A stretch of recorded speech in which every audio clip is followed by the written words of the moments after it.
So your first movement was actually down a half point. That's okay. Your fourth movement was up a point. Your fifth movement was the same. Your sixth movement was the same. Seventh movement was down half a point. Eighth was the same. 10th movement was up a point from 4 to 5.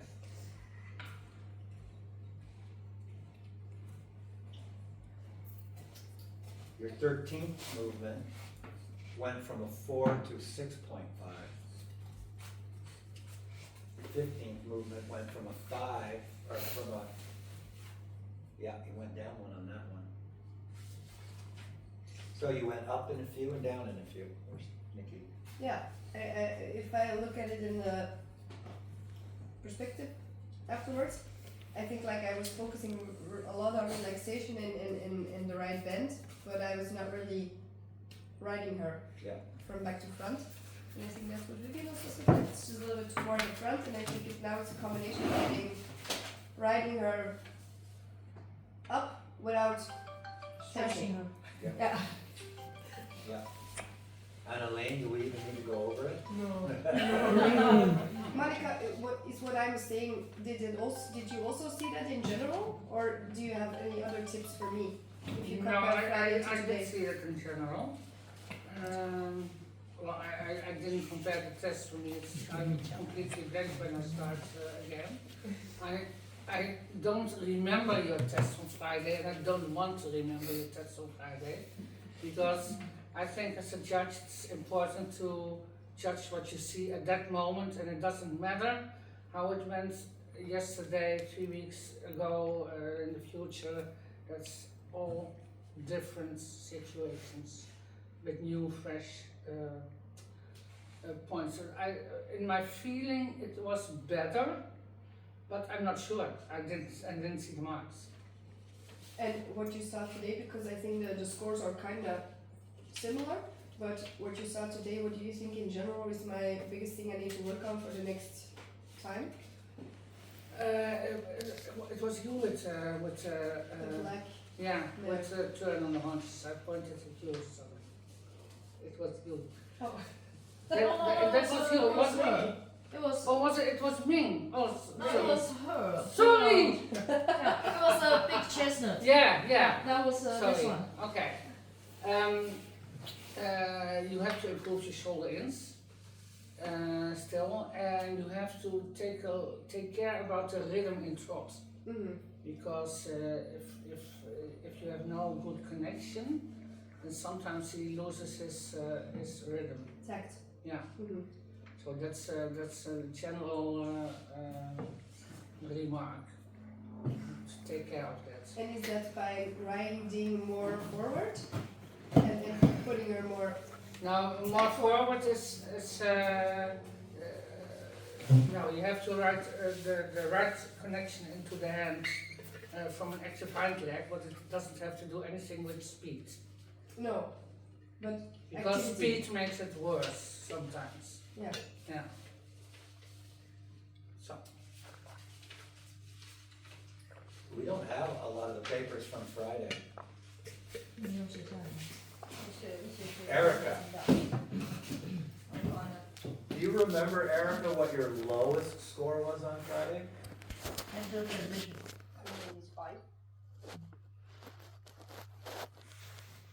Yeah, today you got the wrong leads.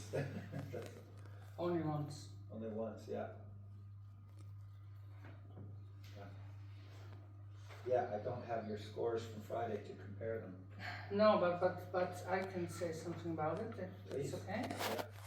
Not about Friday, but when I saw your warm up, you and your horse were a little bit confused and not confident about the test. You understand me? Yes. Okay.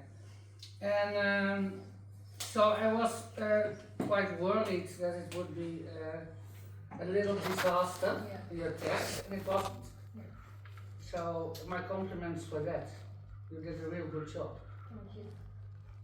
Yeah, I thought so too. You wanted to disappear. Yeah, it doesn't help. Is Min here? There she is. And Eddie. Eddie. Min, do you remember what your lowest score was Friday?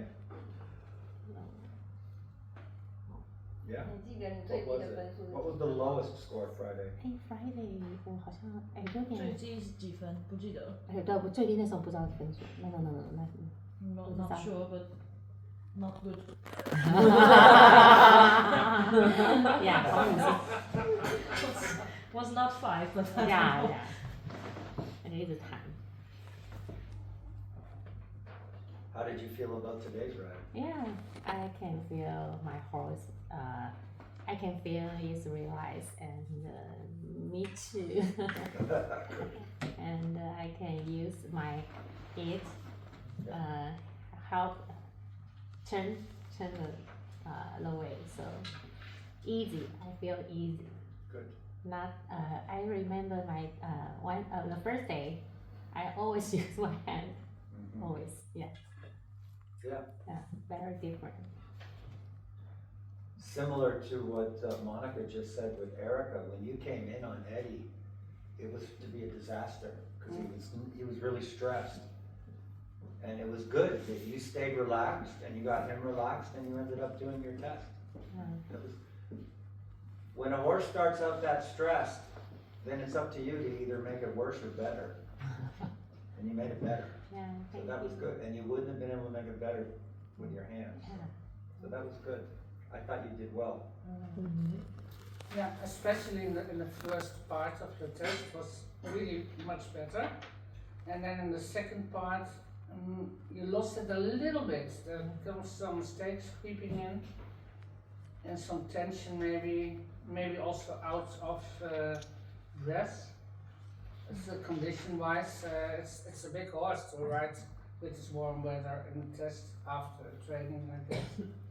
But in general, I really was surprised with the beginning. It was really much better.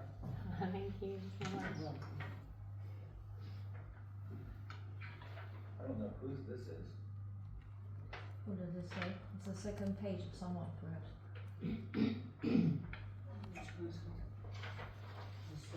Maggie. Oh, if I eat that, it's Maggie, it's 2 pages. Yeah. That's from Maggie. Well, this has front and back. Maggie's, Yes, Yeah, yeah. there's Maggie's another 3 one. pages. Yeah, yeah. 3 pages actually, yeah. Yes. Maggie here. Here. There she is. So quiet. Do you happen to remember what your lowest score would have been? Well, probably the lowest in the whole group. 2 or Friday. something. 2. Well, you got a 1 here, I think, from not you showing. got better. Yeah. That's the walk you read. Yeah. Ah, yeah. Yeah, it was. I think yeah. that's a It different. was a very special. Eccentric. It could have been a freestyle. Well, the good news is you've got some 7.5s and some 8s for your collected canter work. Yeah, it was the 2 changes on the diagonal. Yeah. The first one was a 7.5, I think, and second one an 8. Yeah. It was really nice. You have a 7 in your collected trot. So you learning, Maggie, to get those upward transitions and preventing them from inverting. That made a big difference, that you could get round transitions instead of hollow transitions. It was good. Do you have any questions, Maggie, for Monica? No. For this.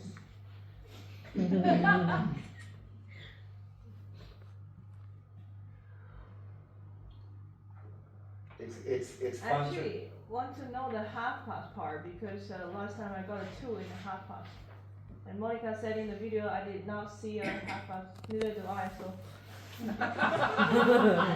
well, in this one you got So a you 5. agreed. This time you got a 5, so that's an improvement. That's an improvement. To go from 2 to 5. Yeah. 2 was more like a leg yield or just a Oh, yes. diagonal line, Yeah. probably. So that's nothing to do with a half pass. And Get so to the if you have a point. 5, then there will be a lack of bend, probably. More bend. Yeah, so keep the bend a little bit more and then you go to 6 and higher. At least half past. At least it's more like a half past, yes. You have to start somewhere. Yeah, and you're familiar with the saying, is the glass half full or the glass half empty? Do you have that expression? No. If the comment says wrong, that's half empty. But a lot of these comments from Monica are more. So when you hear that, it means you're doing it correctly. You need more. That's a lot better than wrong. More uphill, more activity, more bend. Yeah. More direct forward. Yeah. More uphill, more bend, more bend. Yep. I'll work on that. Yeah. But if you're looking for more when it's not correct in the first place, it gets worse instead of better. That's my point. So if you were looking for more forward in a canter pirouette, but your horse was still contrary in the neck, it wouldn't get better, it would get worse. By trying to push it more into what's out of balance. So if I were to pick a word, people are finding better balance. Not just as you ride, but helping your horse stay in better balance so they can relax, they can get straighter. Once you get them relaxed and you get them straighter, you can start asking for more. And more, the challenge for everyone, more comes from not whipping to go more, but the transitions. And the challenge is you practice doing more transitions. The busier people get with transitions, the more they fall back into the old muscle memory. So you might be out there initiating beautifully with your seat till it's time to make quick changes, and you're back to the hands again. So as you get busier and you look for more, you have to stay true to riding with your seat from inside leg to outside rein, and your half halt's not pulling back. You're bending with your leg, not your hand.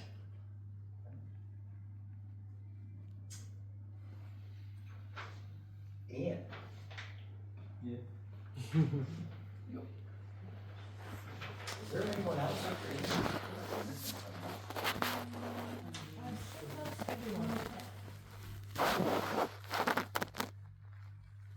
Ian, there's a comment here, it says, well done. Wow. You got a 9, no?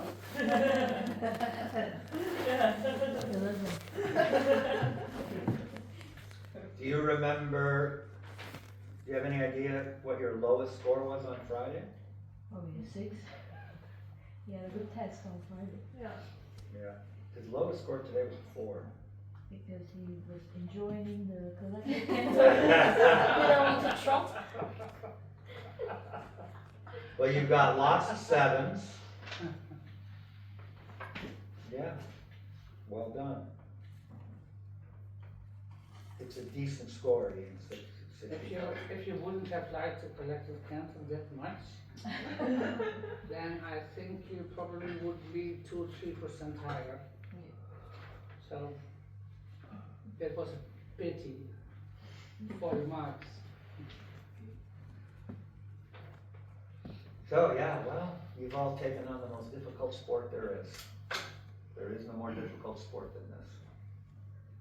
Surfing is difficult, but surfboards don't suddenly spook and jump sideways. Yeah, surfing is difficult, but surfboards don't suddenly get distracted and suddenly look the wrong way. So yeah, be patient with yourselves, because it is difficult.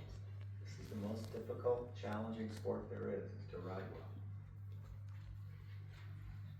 What I'm pleased about is we can simplify it down when Monica says straighter, or more bend, or more forward, or more relaxed. But none of those happen if you're riding backwards. And that's the big shift for a lot of you, is to not be leading turns with hands and leading half faults and halts with hands. everybody got a lot better at truly riding with your seat and your legs up to your hands. And that's why we're seeing the horses are more relaxed. So from here, it just gets better. Just keep practicing. It just gets better. Any questions, comments, concerns? Worried that if you don't have the constant feedback, you 你不是有问题吗？那个 slide back into 那 your 个 old habits. 网球啊， Yep, you can. 不好意思，我太蠢。 Let me ask this question. As you watch each other, as you learn more what to do and you learn more what to look at, for instance, I would ask Annie and Nick, when you watch each other, can you see, yeah, she's using her seat for the leg for. Can you see in each other, that's the backwards half ball, that's the back to front half ball. If you can see it in each other, then the way to see it in yourself is to have someone video you. Watch yourself. Thank God for videos. Yeah. I've learned a lot by watching myself. And to put learning and changing into perspective, I'll share this with you. I made my first horse training videos in the late 1990s. They were on VHS. It's a long time ago. And I made 4 videos. One was on the round pen and groundwork. One was in hand work. One was lunging. And one was riding. And all 4 of those videos got great reviews in horse industry magazines. Everyone thought it was fantastic. That was 1998. By 2005, I stopped them all and started over. Because what was happening, you know, at the horse expos, I go to a horse expo, and there's plenty of times when your booth is real slow, some big name's performing, so everybody's watching. And I'm watching my own videos playing on a loop in my booth. And I'm seeing, and I'm going, oh shit. Yeah, I was really good. Really good at fixing problems I was unaware of causing. Yeah, really good at fixing problems I was unaware of causing.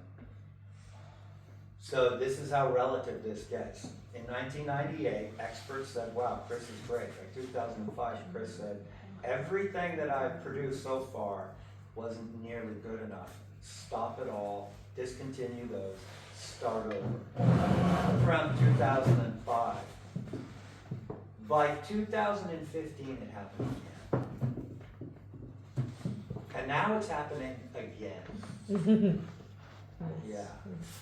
So there's so much that you can dedicate your entire life to trying to understand horses and ride well, and it's just the next layer. It just gets deeper and deeper and better and better.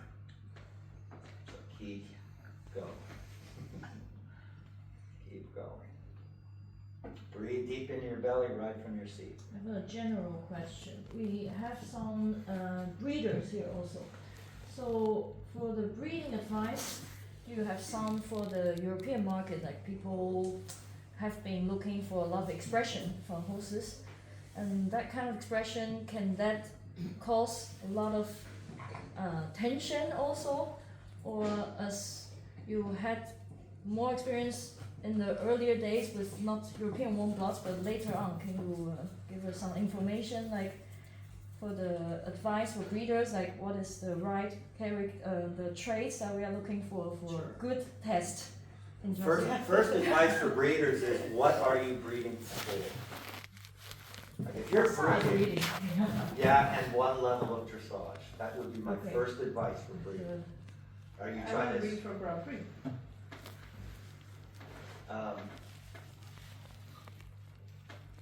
Then there's Grand Prix, and then there's really great riders at Grand Prix. I'm serious when I say this.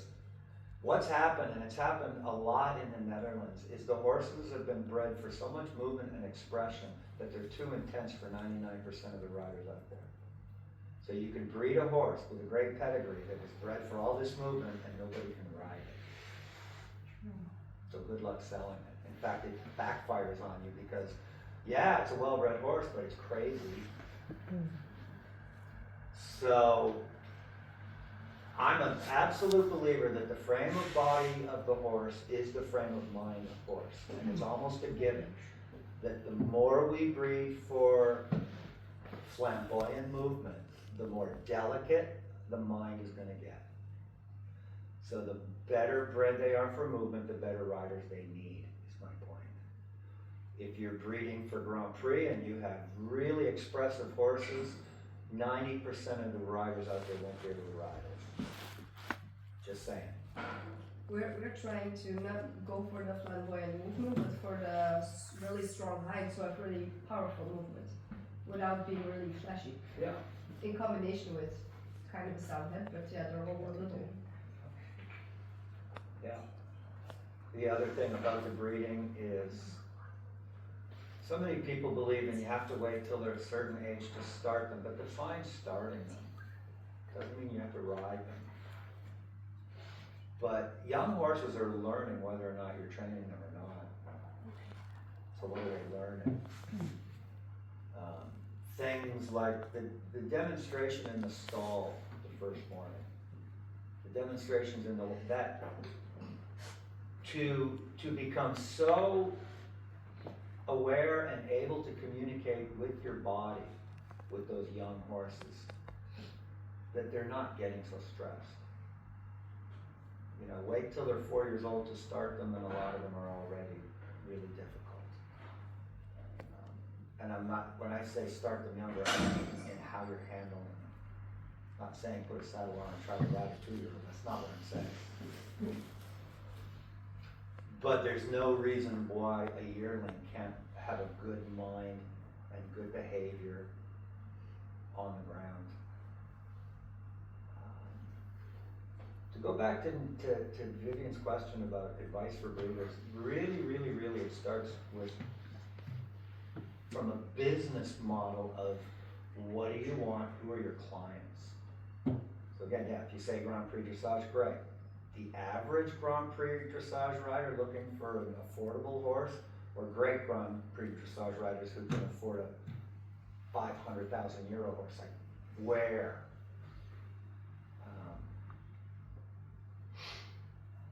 All I can tell you right now is I'm seeing so many horses are too much horse for the market, too much horse for the industry. Keeps me employed. I think I asked you this question a long time ago, but I honestly don't remember the answer. So I have probably a biased opinion what a good dressage horse should look like. But when we go out to select or breed or buy horses, younger horses, is there a test that we can do, like this horse has more potential to reach the right status of mind? Sometimes you get a project, but are there some tips that you can give, like, don't touch this one and don't touch that one? Because I'm not going to buy a horse that I don't see any sports quality, but I talk about my, again, not highly educated opinion, that's a sports horse. Mm-hmm.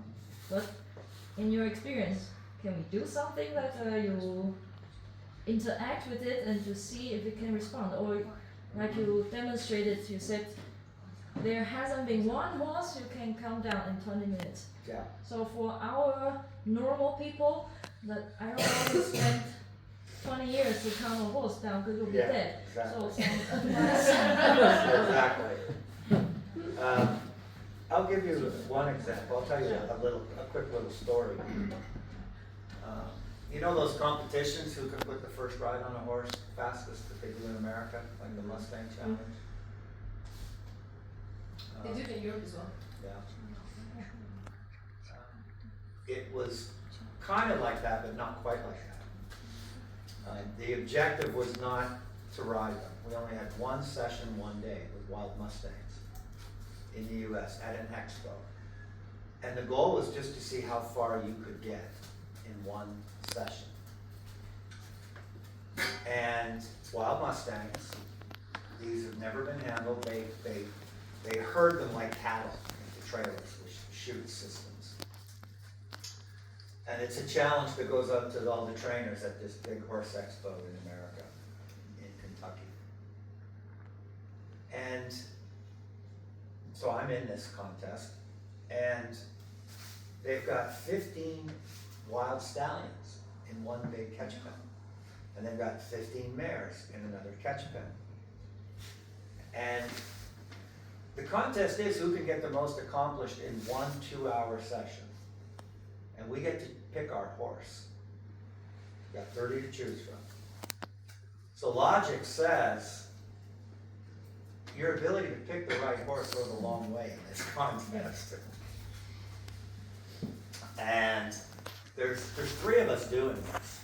And I went last. And I watched the other 2 trainers, and they're looking at the legs, like they're trying to buy a horse. They're looking at legs, they're looking at movement. They're looking at how the horse is shaped in its body and how it moves. I could care less. I'm gonna do groundwork with a horse for 2 hours. What I was watching was character. Now, there's 30 horses in total, and they've just been herded into this big arena, and they're all, wow. And they're so stressed, they're pecking at each other. Except one. And he was a stallion, and he just stood in the middle of the pen, and he was just watching, calmly watching. And the other horses were so stressed, they were pecking at each other, and it was quite clear, nobody pecked it, nobody went near him. And he just stood in the middle, calmly watching everything. I want that one. I want the one that is calm and focused and trying to figure out its environment, not the ones that are stressed and reacting to their environment. Watch for things, Vivian. Just watch them as they're free. Turn them out. Watch them in the stall. Turn them out in a paddock and watch them. When they look around at their environment, are they hollowing their back and looking with quick nose first movements, putting the weight on the inside forehand, or are they calmly looking around, bending their back, putting their weight on the outside forehand? When you see them make a turn, all on their own, nobody's interfering with them, are they, if this is the chest and the front legs, are they stepping into turns on the inside front leg? Or are they bending their back, stepping to their outside forehand? How? How are they managing themselves? What's their attention span? Make a sudden loud noise. Watch how they react. I'll do things like, throw a bottle on the ground behind them. What happens? The one that explodes and runs away? The one that kicked out at the bottle? The one that stands there calm? Does it turn on the forehand and looks at it? Yeah, that one. Now, if they all have what you like in conformation, and they all have reasonably, naturally good movement, and look for sensibility.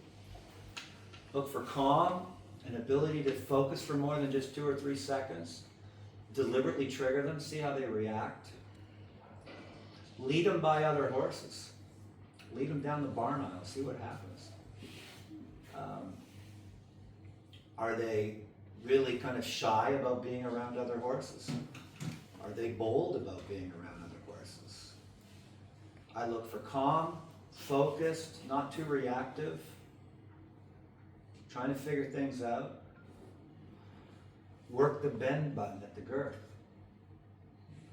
Do they bend and come around easily with their head, or do they come right around wanting to bite you for it? There's lots of little things like that. Pick up the tail. Is the tail tight in your hand, or does it lift up loose in your hand?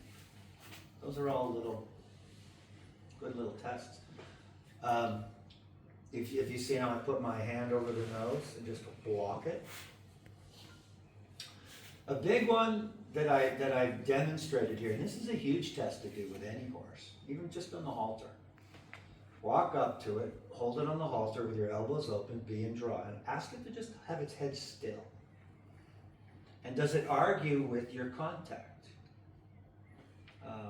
Really, the expression born on the bit?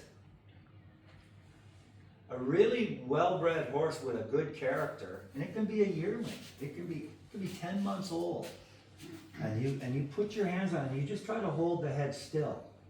Does it fight? You're not pulling it, you're just asking it, just keep your head quiet. Does it want to fight your hand, or is it very quiet in your hand? And then rather than trying to push your hand away, does it keep its head quiet and engage its legs? Look for little things like that. That one there goes a long, long way. You get a horse who is dramatically trying to get rid of your hands, well, it doesn't move its legs. It just stands there just doing that. And then you put your hands on the next one and it's like, leave my neck and head quiet, and I step forward into your hand. That's a good sign. Yeah. Thank you for the tip. Shopping advice. I saw, as an example of this, I saw in the Netherlands one time, this was in Castricum, and a breeder there of Dutch horses, really proud of this new filly that was born. She was only a few days old and she was in the box with her mama, and I went to look. And may I have your bottle for a second? The stall has the vertical bars on it.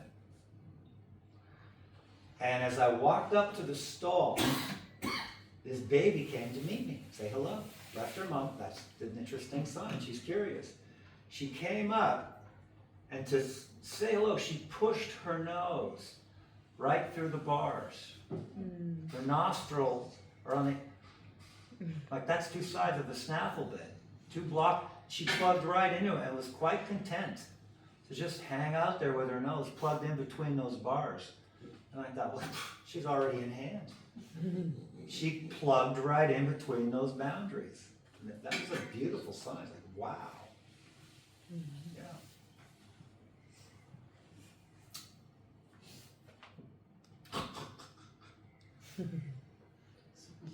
Anyone? Any questions for me? 不是是 Alex 有问题。 Alex has a question. Only thinking is talking about the massage of the horse when you give a lesson to Michelle and me. That's one reason that's possible. You know, it's difficult to make a spur and massage, the triangle. What do you think? Make a Ball. half tennis ball on the shoes, which make the job easier. Designed a new spur just for I massage. once my former Yeah. It's easier. he had a bending tool, like a thing to put on the lunging girth, and then you could do the lunge through the bit, and then click it on the bending tool, and then if you pulled the lunge, it would push in the horse's side, so it could bend like that. Oh, really? Yeah, A bending tool right into the single. yeah, Oh, that's cool. it's quite the same, no? Yeah. That's very strange. Like Thinking Yes, half and, tennis ball. A bit, I think it was 7 years ago, he gave me a lot of testing bits. And it has an inlet from a tube. So when the horse accepts your half halt and it puts some sugar syrup into the mouth, does that make sense for you? It doesn't not make sense Oh. to add a little reward. We didn't sell it in the Yeah. end, but No, it yeah. was just my hands are not quick enough to do half halt and give syrup. Reminds me of being in the hospital. Oh yeah, he was on a bit. Being in the hospital and being able to self-medicate. I need some more, Alex is very Morphine. into the wellness riding, so the equipment he's making, he's Yeah, also that's a hoping good to. idea. Some cowboy tell me that when you Yeah. ride a horse across the river, and the horse maybe panic or something, then you give some like a reward, some sugar, drugs. water. before I go More into relaxing though. That's so strange. Probably never going to be FEI legal. The horse is gonna. But if it's sugar, why not? yeah, it's good for, Sugar is a for lot, like right? with You the give the training of rain, my you have a body. pipe with the rain. And Yeah, then but you you have some remember pump when like you this did and a the- small bottle with the sugar, water, and then Yeah, you can. that's really not stupid because for para riders who cannot release their contact, maybe another way to reward the horse. Why should their horses suffer from never being rewarded? It's very creative. on a serious note, not that that's not serious, And you just brought up the para rider who can't release. Mm. Question that I get all the time is regarding the term pressure and release. Yeah. And the truest sense of pressure and release is not just about the bridle, it's everything. Your leg is on, you got wanted, take it off. Your half vault is on, you got what you wanted, release it. So there's pressure. It can be pushing pressure you released, it can be blocking pressure that you released. But another thing that just came up as you were bringing that up is, remember your contact initially has three purposes. There's the connection from back to front where they're going on the bit.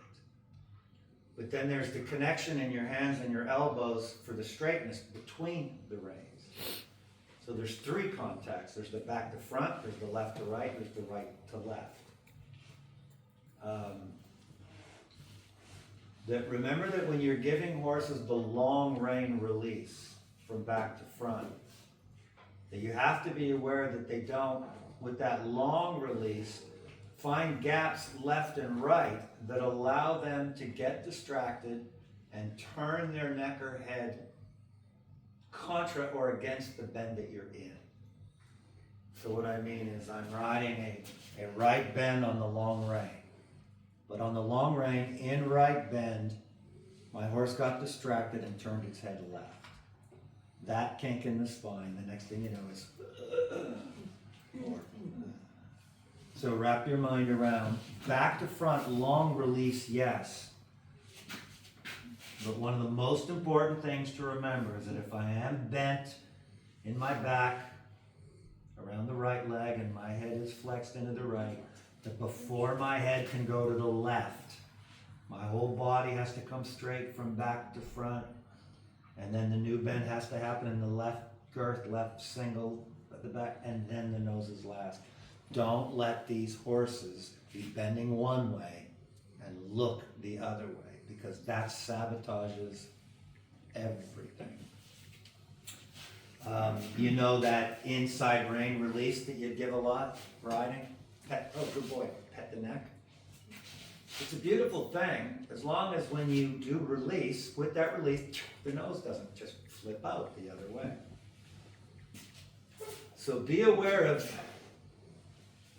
when I'm giving a release of any kind, when I'm giving a release, does the horse still hold itself? Or with the release, did it fall apart? Okay.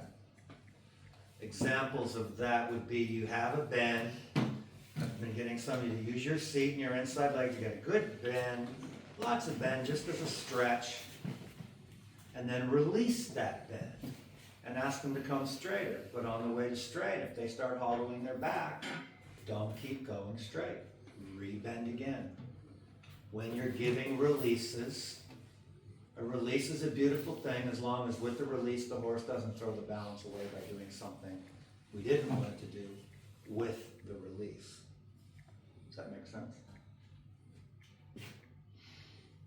I was doing a clinic just a few weeks ago in Canada with a very difficult headed horse, flipping his head, biting people, just this. And I had my hands on him on the ground, and he was so settled down. I still had my hand over his nose, and his eyes are blinking, and he's ready to fall asleep. And I still have contact on him. And a member of the audience said, "Chris, wouldn't now be a good time to give him a release?" And I said, "No." And she was surprised by that. Like, he's being good, why wouldn't you let him go? And I said, as soon as I let him go, he's going to fall apart. And I'll demonstrate that in a minute. But first of all, redefine release. This concept, so many people are pulling, and this is a really big one. Really think about what I'm about to say here. If I use my right hand to pull a horse's face to the right, the horse can never choose whether or not I pull it. Do you understand what I'm saying? The horse has no choice whether we pull it right or not with the right rein. Your horse can and will choose to not bump into it if it's a boundary. So I'm your horse, you put me into right bend, you didn't pull my face. Now, you bent me around the leg. Now what you're doing with your inside right rein is not pulling my face right, but I'm gonna bump into it if I try to go left. Does, see what I'm saying? Mm-hmm. So as the horse, I can choose, I bumped into it, the boundary's there. I choose not to bump into it anymore. So I'm a horse, my head, here's your left rein, here's my head. I just pulled on your left rein and bumped into your left.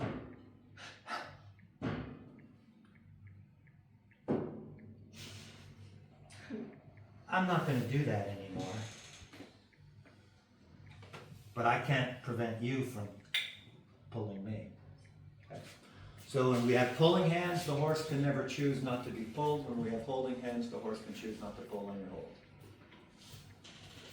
Now, why I bring that up, the people who do pull have to release.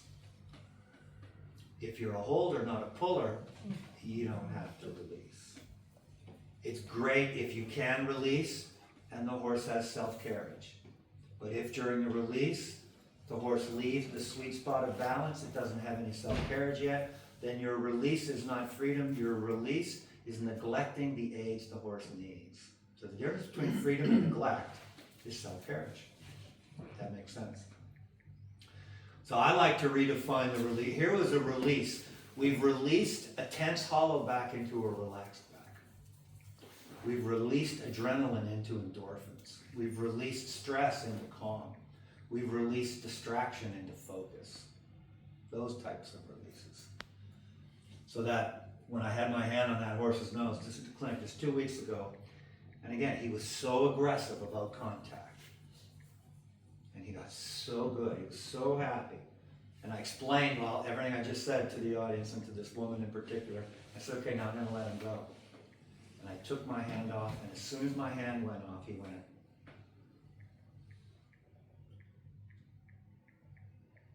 Then he put his head right back down on my hand. Like he asked me, put it back. And as soon as I put my hand over his nose, he went. So in a very short time, that horse realized, I actually want that contact. I like how it feels. And to imagine the horse looks at the bit, responds to the bit like a baby to a pacifier. You know, babies. So the horse goes, oh, the bit. Because the bit is related to this nice, calm, quiet mind I get when I'm on the bit. And I get this nice, calm, quiet, focused mind when I'm in your hand. So don't be so quick to stop and drop the reins. When you do stop and you go to the long rein, be aware of not allowing this business to start again, or you're undoing all your progress.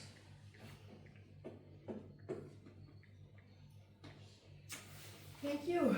Thank Yeah, you. Thank you.